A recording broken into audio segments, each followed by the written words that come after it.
Do you ever feel like your subscribers are ignoring your emails? You're sending out emails regularly, but you're not getting replies from your list. The emails you're sending just aren't sparking conversations. And sometimes it can feel like you're talking to no one, which is super frustrating, especially when you're putting so much time and effort into email. Let's go over a few things you can do to get subscribers replying to your emails, so you can engage your list, get to know your audience, and make genuine connections with your subscribers. Tip number 1 is really simple. Regularly ask people to reply. It seems way too easy, but if you never ask, most people won't reply. Make asking for a reply a regular call to action that you go to, because you'll be sending emails that aren't always geared towards getting a sale or getting people to click over to your website or getting people to check out your latest podcast. You can send emails that are just about engagement. So a way that you could do this, let's say that you are sending emails every week, so you're sending about 4 emails a month. You could experiment with making one of those emails geared towards getting a reply. So tip number 2 is all about making it easy for people to reply. This tip is to ask specific questions. Asking people to reply is a great start, but if you've tried that before and people still aren't responding, try this tip instead. You want to make it really easy for people to respond by giving them a specific question to answer or a prompt that helps them start their reply back to you. So for example, maybe the email that you've decided is going to be about engagement, you're sending out a helpful tip and you want to get people responding back to you. You might think, okay, I'll end the email by saying hit reply and let me know what you think. Like, that's asking them to reply, right? But it's also super vague and it puts a lot on them to try and think up a response. Like, okay, I have to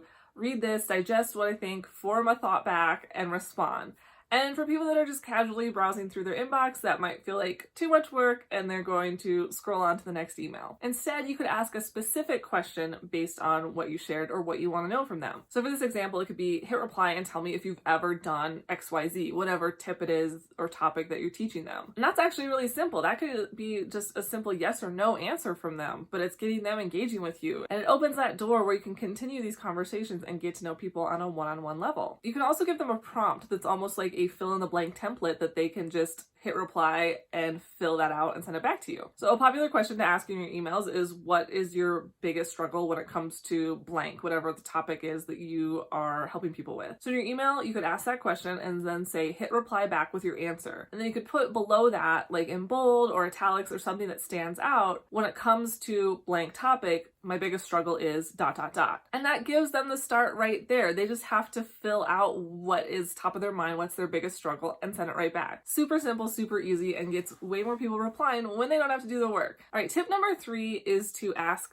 fun questions. So when you're asking your list to respond, it doesn't always have to be something so heavy about their pain points, their frustrations, what they're struggling with right now. It can also be really fun and light, and it can even be not related to business at all. You can ask silly questions just for fun, just to share your personality, get to know the people on your list, see if they vibe with your personality, and you can have a lot of fun with this. So my welcome email, I ask 3 questions. I ask, how did you find me? What's your number 1 frustration when it comes to email marketing?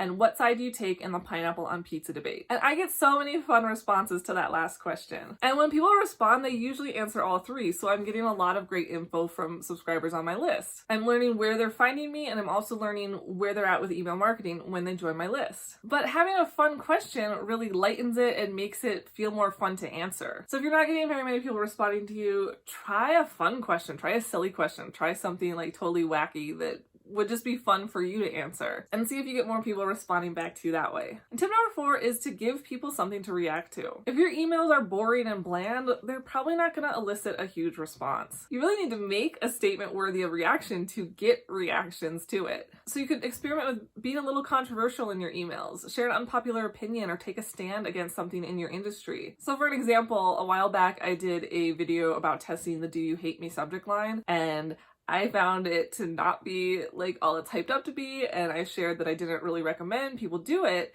And I got several replies back from people that said that they had totally different experiences doing it. So that was an unsolicited reply. That wasn't the point of the email to get people responding back, but when people saw something that they had done that was a little bit different than their experience, they wanted to respond back to me. Another example is the "Do you hate me" subject line. It's a very controversial and very polarizing subject line that is sure to get some replies. Maybe not such nice ones though. But if you want to get replies, like, say something worthy of replying to. Say something that gets people a little riled up, and that's when you'll get people actually showing up in your inbox. Another way you can do this if you don't want to go the controversial route, is you can go the vulnerability route and actually open up about something to your list. So you might share a mistake you made in your business, or a misstep that happened, or something that's gone wrong, or something big that's happened in your life, like something that's a little bit more personal than you usually do. People connect with people. So if you're relatable and you're showing your human side instead of just the marketing or the business side, people really connect to that and respond.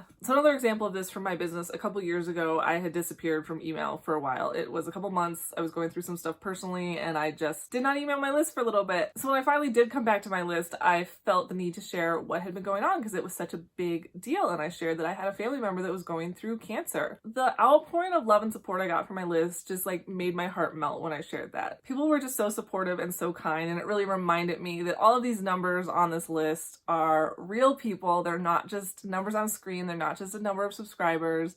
They're not just data. They're real humans. And it was a really amazing way to connect with those people on my list, people that I'd heard from before in the past and people that I'd never heard from but had been reading my list for months or years. People really do connect with human stories, and it's a way to bring us all together and to get closer with your list too. If you feel like sharing a little bit of vulnerability, feel like being a little open, people will respond in kind to you. So are you getting replies when you send out emails? If not, try out these tips and let me know how it goes. I hope you see a lot more activity in your inbox very soon. If you want to know a surefire way to get a ton of replies, check out this video I did on the 9-word email. It's probably the most responses I ever got to any single email that I've sent. Thanks so much for checking out this video, and I'll see you next time.